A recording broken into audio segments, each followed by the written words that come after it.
Last week, we saw the headline of a report out of the White House looking at possibly blocking the sun because of, quote, climate change. And looking at possible negative effects as well of this. What is going on here with this idea? I thought it was a conspiracy theory to think that the government could manipulate weather, but is this really a plan that they're looking at? And do we really have a climate crisis on our hands? Back at it with Springfield's Morning News. I'm Greg Bishop on 92.7 WMAY, Springfield's News and Talk. Let's connect with my guest here now to talk about this, Gregory Wrightstone. He's an author, he's an expert, and he joins us to sound off on this issue. Gregory, have we ever heard anything like this before in the past of an official report coming out saying that they want to try to block the sun? Not an official report. There's been a lot of talk about this, especially on the extreme fringes, a lot of conspiracy theories that, you've probably heard about the jet trails or whatever they're spreading it all. They're already doing it. That's just false. It's just false misinformation, but they could do it.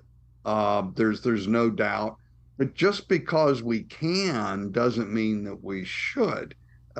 There's a big difference there. I mean, you have to ask yourself, what could go wrong? And the answer to that is a whole lot could go wrong. If we just look back through human history, we know that what they're talking about doing has occurred naturally many times in the past. You may recall it didn't work out very well for the dinosaurs when the asteroid, they basically did the same thing, put a lot of material up in the atmosphere and blocked the sun. We can look back. If you Google, this will be interesting, Google worst year ever, and that would be the year 536, because in 535, a volcano, probably in Iceland, big one, erupted, and it sent the world into the crop failure, famine, pestilence, and mass depopulation. Again, in the year 1104, Hekla on Iceland erupted, and again, the same thing happened. Crop failure, famine, pestilence, and mass depopulation occurred. So what if they just get this a little bit wrong? We could have those same consequences by blocking out the sun. Think back to middle school science. You probably, wherever, maybe in 5th or 6th grade, you learned about photosynthesis. And what do we need for photosynthesis and for crop growth? We need water, sunlight, and carbon dioxide.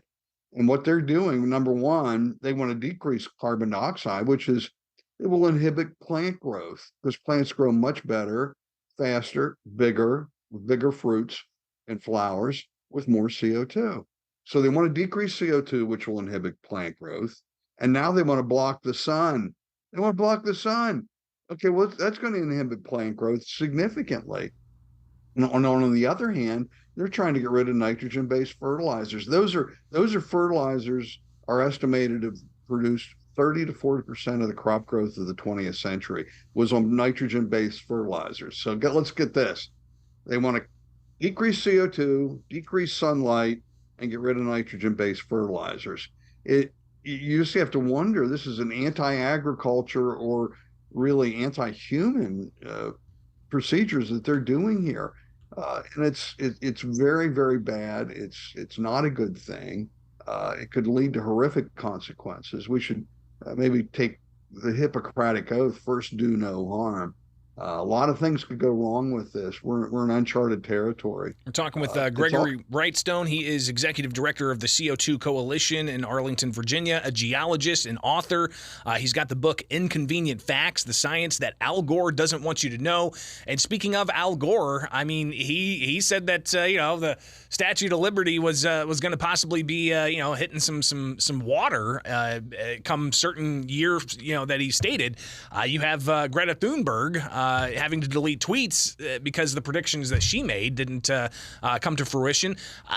Are we in a climate crisis right now? We see a lot more hurricanes, we're told, a lot more severe weather, we're told, or is this just the cyclical nature of a blue marble in the vastness of the universe circulating around a huge burning ball of fire? No. Science tells us that a lot of both of the things you mentioned are absolutely false. The fact of the matter is there is no climate crisis. Furthermore, there won't be a climate crisis. And again, science, facts, and data tells us that the Earth and its ecosystems are thriving and prospering, and humanity is benefiting from the combination of modest warming and more CO2. It just is. Wildfires globally are in decline. Sea level rise, while it's occurring, is not accelerating. It's 7 inches per year. What's that, a little bit above your ankles? That doesn't sound like a crisis to me. But again, even in Canada, the number of fires are decreasing.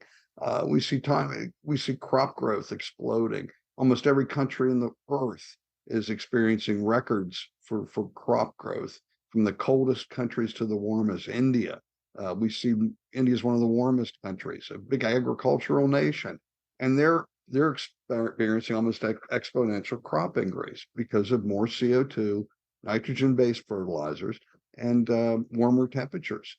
These warmer temperatures lead to longer growing seasons. We can grow more crops. We should celebrate this, not demonize it. So no, there is no climate crisis.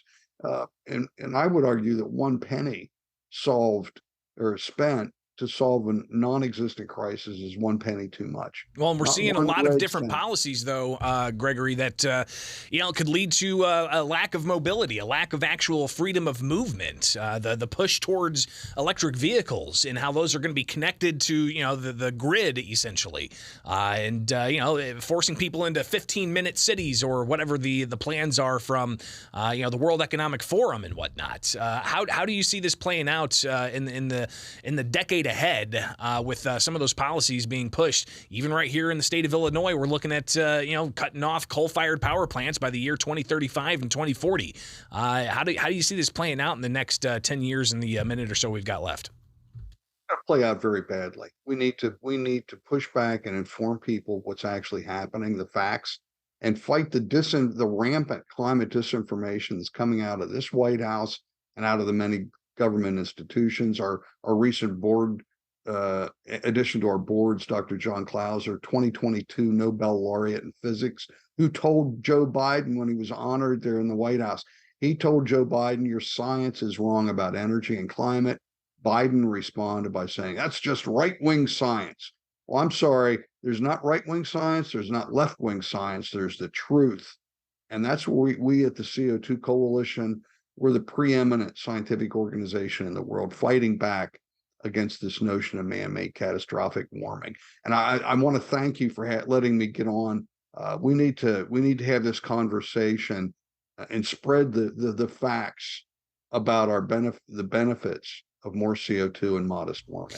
Well, and I'd like to talk with you maybe offline here or maybe in the future because we've got this idea of CO2 pipelines that some say, hey, could be an answer to, capturing CO2 from manufacturing facilities and pipe it into the ground here in Illinois because we got just the right type of rock formations deep underground.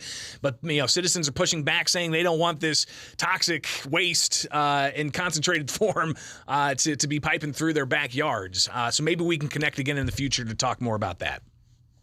That would be great. Let's do it. Appreciate it. Gregory Wrightstone, he is the author of the book Inconvenient Facts, the science that Al Gore doesn't want you to know, joining us here on WMAY. Greatly appreciate it, and hopefully we can connect again soon. All right. Thank you, Greg. It is Springfield's Morning News on 92.7 WMAY, Springfield's news and